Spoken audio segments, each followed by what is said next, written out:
मेरे YouTube channel में आपका स्वागत है। मैं ज्वालामुखी टॉपिक आपको पढ़ाने वाला हूँ। ज्वालामुखी वह छिद्र अथवा दरार है जिससे धरातल के नीचे से गैसें, राख और तरल चट्टानी पदार्थ मैग्मा पृथ्वी के धरातल तक पहुँचता है। जब मैग्मा धरातल पर पहुँचता है तो उसे लावा कहते हैं। होता यह है कि जैसे कि ज्वालामुखी है, अब धरातल के नीचे मैग्मा जब प्लेटें टकराती हैं तो उसी के ही परिणाम स्वरूप मैग्मा क्रस्ट को तोड़ते हुए बाहर निकलता है तो वह लावा का रूप बन जाता है। यही लावा जब निष्कासित जो ताज़ा लावा है उसका तापमान लगभग 600 से 1200 डिग्री सेल्सियस तक होता है। अब जैसे कि इसमें बताया जा रहा है कि अब आपको तो बताना है कि सिलिका के आधार पर अगर पूछे लावा कितने प्रकार के होते हैं तो 2 प्रकार के होते हैं। एक होता है एसिड लावा, एक होता है बेसिक लावा। एसिड लावा में सिलिका की मात्रा अधिक होती है। यह अत्यंत गाढ़ा और चिपचिपा होता है जैसे शहद की तरह। अब बेसिक लावा में सिलिका की मात्रा कम, तो ये क्या होगा, पतला और हल्का। अब जैसे कि कई सारे आपने देखा होगा कि ज्वालामुखी है, विस्फोट हो रहा है, अब उसमें अगर सिलिका की मात्रा ज़्यादा है तो वो एसिड लावा है जिसके फलस्वरूप वो पर्वत का निर्माण करते हैं, एक के ऊपर एक, क्योंकि गाढ़ा है, ज़्यादा दूर तक जाता नहीं है, वो पर्वत का निर्माण बना देते हैं। ऐसे कई सारे ज्वालामुखी पर्वत हैं। कुछ होते हैं बेसिक लावा जिसमें सिलिका की मात्रा सिलिका की मात्रा कम होती है और ये हल्के पतले होते हैं जो काफ़ी दूर तक जाते हैं। ये पठार का निर्माण करते हैं। फिलहाल ये नोट्स में नहीं है, ये अपने माइंड में रख लीजिएगा। ज्वालामुखी विस्फोटों से निकलने वाली गैसों में जलवाष्प की मात्रा सर्वाधिक है। ये क्वेश्चन इंपॉर्टेंट है। कभी कभार ये आ गया है कि जलवाष्प ज्वालामुखी जो निकलने वाली गैसों में किसकी मात्रा सर्वाधिक है, तो आपको पता होना चाहिए कि जलवाष्प की मात्रा सर्वाधिक है। शायद एक दो एग्जाम में ये पूछा भी गया है। इसके अलावा अगर पूछे और कौन की गैसें हैं जो जलवाष्प के साथ साथ और कौन सी गैसें जो ज्वालामुखी उद्गार के समय निकलती हैं, इसके अलावा अन्य गैसें हैं carbon dioxide CO2, nitrogen N2, sulphur dioxide SO2, hydrogen sulphide H2S, hydrogen H2, carbon monoxide CO, hydrogen chloride HCl, hydrogen fluoride HF और हीलियम He। ये सब गैसें हैं। उद्गार की अवधि के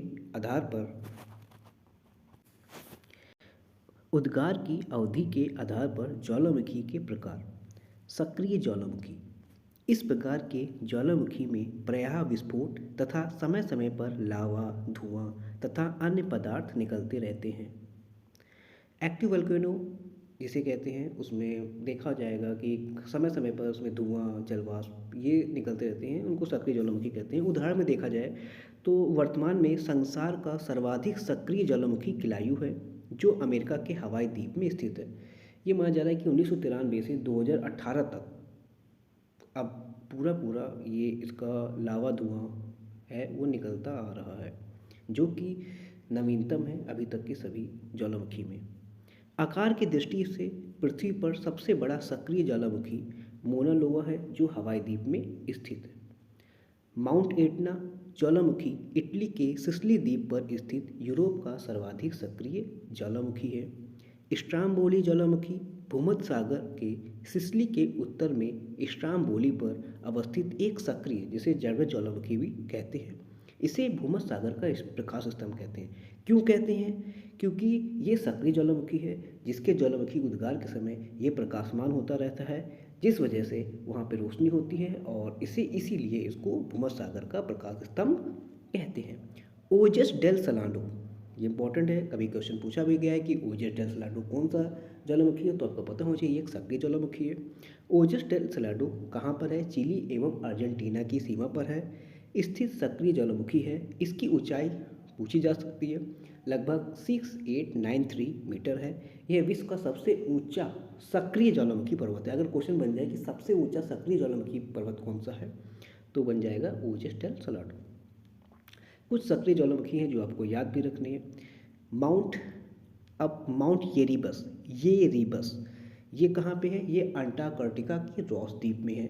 जापान का फ्यूजियामा, इटली का वेसुवियस ज्वालामुखी, बैरन द्वीप ज्वालामुखी कहाँ पे है? अंडमान निकोबार में है।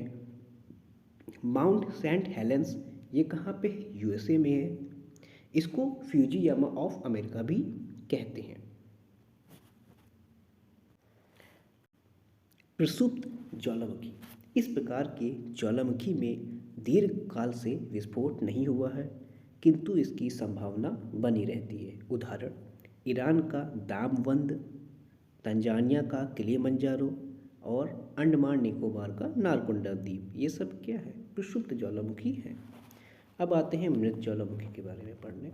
मृत ज्वालामुखी, इस प्रकार के ज्वालामुखी में विस्फोट प्रायः बंद हो जाते हैं और भविष्य में कोई भी विस्फोट होने की संभावना नहीं होती है, इसलिए इसे मृत ज्वालामुखी कहते हैं। अगर पूछा जाए कि मृत ज्वालामुखी कौन सा है, तो कीनिया में कुलाल, कीनिया में कुलाल, इक्वाडोर का चिम्बराजो, म्यांमार का पोपा, पाकिस्तान का कोही सुल्तान, ये सब क्या है? मृत ज्वालामुखी के उदाहरण। मैं अब इसमें से कुछ इम्पोर्टेंट, अब जैसे कि मैंने उदाहरण में सुषुप्त ज्वालामुखी और मैंने मृत ज्वालामुखी और मैंने सक्रिय ज्वालामुखी, उसके साथ साथ मैंने कुछ एग्जाम्पल्स उसमें दिए हैं, वो भी आपको याद होने चाहिए।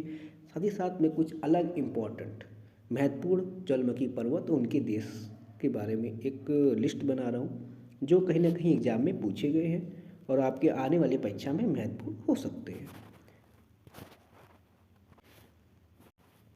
ज्वालामुखी पर्वत और देश।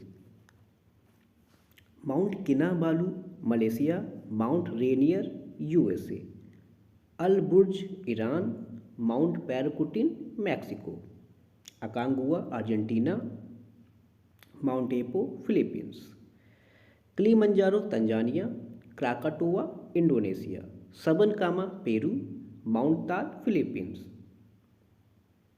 Mount Pinatubo Philippines, Mayon Philippines, Colima Mexico, Mount Merapi Indonesia, Mount Sinabung Indonesia, Villarrica Chile, Chimborazo Ecuador. ठीक है, एक बार फिर से रिकॉल करते हैं। Mount Kinabalu Malaysia, Al Burj Iran, Mount Rainier USA, Mount Paricutin Mexico, Mount Apo Philippines, Krakatoa Indonesia, Mount Taal Philippines, Mount Pinatubo Philippines, Mayon Philippines, Villarrica Chile, Chimborazo Ecuador.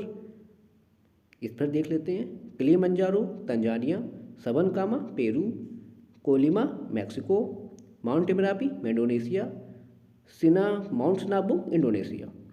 ज्वालामुखी विस्फोट परिप्रशांत महासागरीय पेटी में सर्वाधिक होता है, जिसे रिंग ऑफ फायर कहा जाता है। अब देखिए, जैसे कि आपने देखा होगा कि ज्वालामुखी जो विस्फोट है वो प्रशांत महासागरीय के चारों तरफ, एक प्रशांत महासागरीय पेटी जिसके चारों ओर एक वल्केनो एरिया बना हुआ है, जिसको रिंग ऑफ फायर कहते हैं। अब मैं इसका एक सारे इंपॉर्टेंट टॉपिक्स हो गए।